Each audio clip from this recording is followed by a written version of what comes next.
gotten calls where they say, well, I can't get the motor out.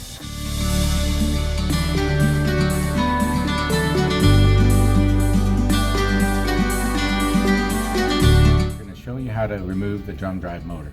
There's 3 steps. Step 1, remove the quick disconnect electrical cable. Here. Step 2, remove the snap ring on the motor shaft.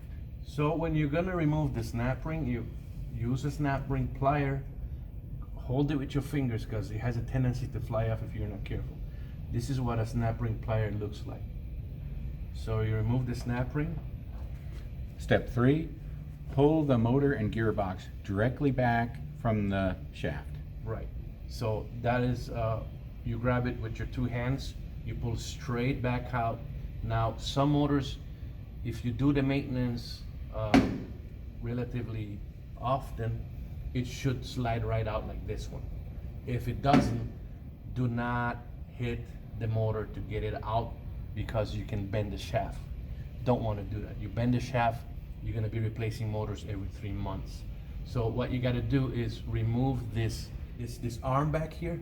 There's 4 screws in the back. Loosen that. It will detach from the arm, and then you pull the motor straight back out. If that doesn't work, I've gotten calls where they say, well, I can't get the motor out. Then you need a bearing puller, one of those big bearing pullers with crab arms, and you pull straight back out. If you had a problem taking the motor out, this is a very good time to grab emery cloth or sandpaper, clean the shaft really good, and put food grade anti-seize and put it on the shaft, and it slides right back in. And do everything in reverse. You'd put your snap ring back on, and when you put your snap ring back on, be careful.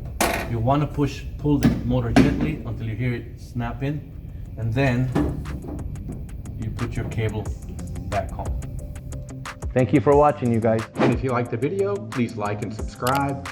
You can leave comments below on future videos that you'd like to see.